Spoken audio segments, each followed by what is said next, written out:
are familiar with Eat Reform, we have something that's called a science lab, and that's basically where all of our members interact. And then there's a science lab off topic, which lives on Facebook, and it allows all of us to communicate. Every now and again, some people talk about some negative messages they've gotten from people in the past, and I thought it would make for an interesting post and potentially a post that other people could use or make or create called the You Hurt Me Project.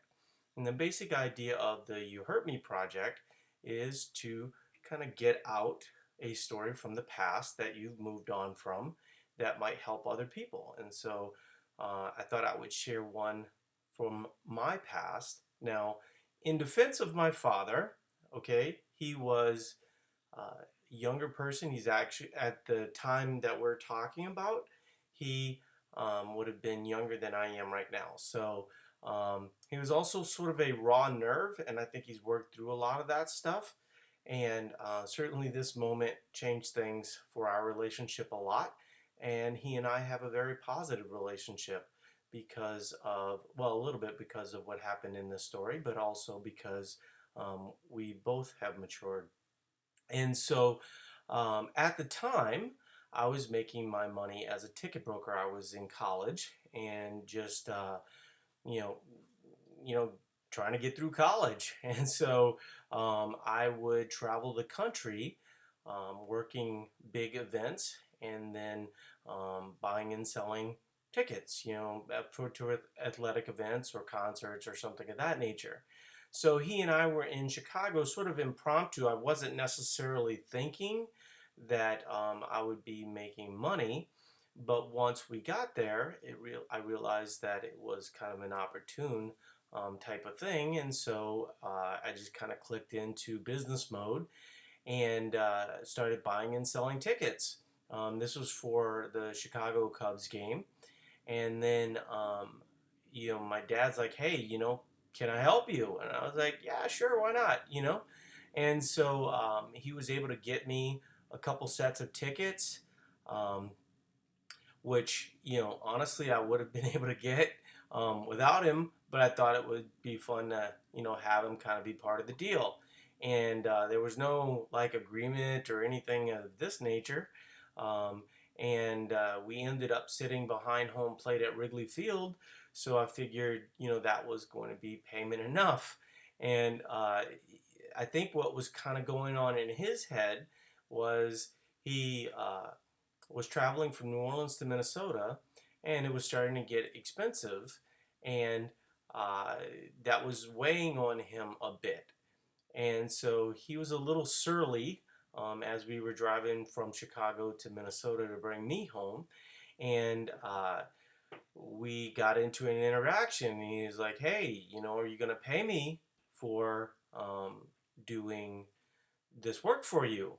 And I said, "Well, I thought I did pay you. We sat behind home plate. I thought that was going to be like an awesome experience between, a father and his son at Wrigley Field." Um, and he's like, "Well, I mean, shouldn't I get more than that?" And I was like, "How much more do you think you should get?" I mean, normally the way that this basically would work is I would go into a town, okay, and in general, most people didn't focus on the high end stuff. And so I would go to all the scalpers and say, or ticket brokers or whatever you want to call them, but technically they were scalpers. Um, and I would say, "Hey, look, guys, if you have someone that's a high end buyer, I buy the really expensive stuff. And so, if you don't have, a couple $100 on you, I do. I'll give you a little cut, and then we'll call it a day." And so that's how I would get like these really good tickets. And so I didn't need my dad to help me to do that, but he did. And I thought I was paying him. So I said, "Hey, what do you think it's worth?" And he's like, "Well, half." And I was like, "Come on, man, half is, I don't know what we're talking about here. That doesn't make any sense. I wouldn't have paid any of those other people half." Um, but he started being kind of belligerent about it, and I could tell that it was getting to be a point of contention. Up to this point, though, with my dad, I sort of, when he would get angry at me, I would kind of just shut down and wouldn't really come back at him too hard. This was the notable exception, and since then I've been able to stand up for myself a number of times. And so as we're driving, he basically says, look, with an attitude like that, you're going to be a loser for the rest of your life. Now, my dad had said similar things to me in the past, and that those all had affected me negatively. But I had repressed many of those thoughts up to that point. And so I said to my dad, stop the fucking car. Stop the car right now. And I apologize for the strong language, but I don't think it really gives the emphasis without it. And so that's why I'm using the strong language. And so he stops the car. And I said to him, you will never talk to me like that again, or you will not be in my life. I said, because if you think I'm a loser, you're literally the only person on the planet that thinks of me that way. Everyone else sees me as someone that has a lot of potential, that can do great things in the world. And ultimately, I think I did kind of realize some of the potential that people, kind of put, in my trust. And uh, my dad was sort of surprised and he started to get angry and didn't really know how to kind of deal with it, but he did shut down at a certain point.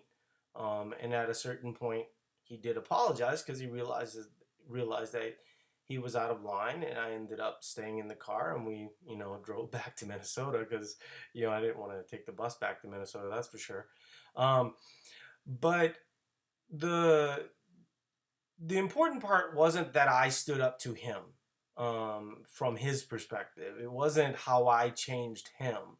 It was how I changed myself by standing up for myself. And frankly, I think I could have gone the other way. I think I could have very easily still repressed a lot of those emotions. For a long time, I used to think that, I was fueled by this.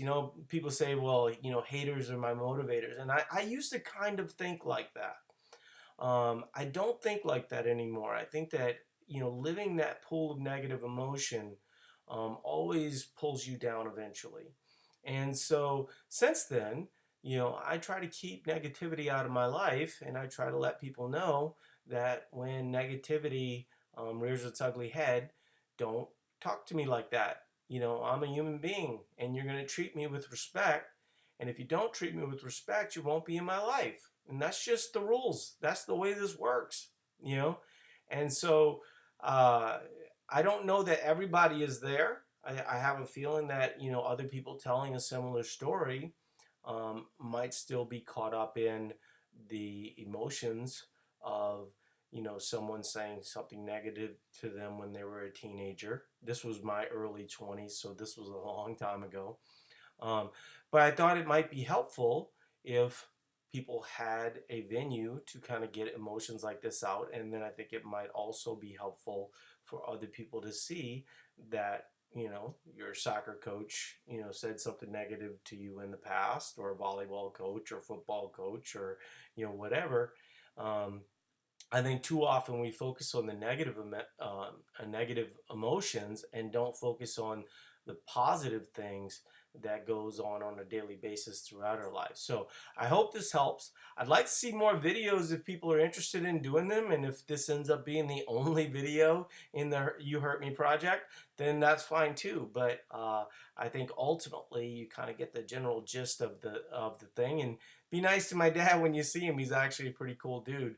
Um, and he was just immature, and I was immature at the time. And so, having two people that didn't know how to control their emotions wasn't great. And then occasionally someone gets out of line, and I still do that on occasion. And I try to work on those behaviors, but in general, I'm getting better every day. So I hope this helps somebody, and I would love to see more videos like this if people feel like they can be comfortable doing that. I certainly don't want to abuse your previous emotions, but if it's something that you feel comfortable doing, then I think a lot of people would benefit from that information. So I hope this helps, and talk to you guys later.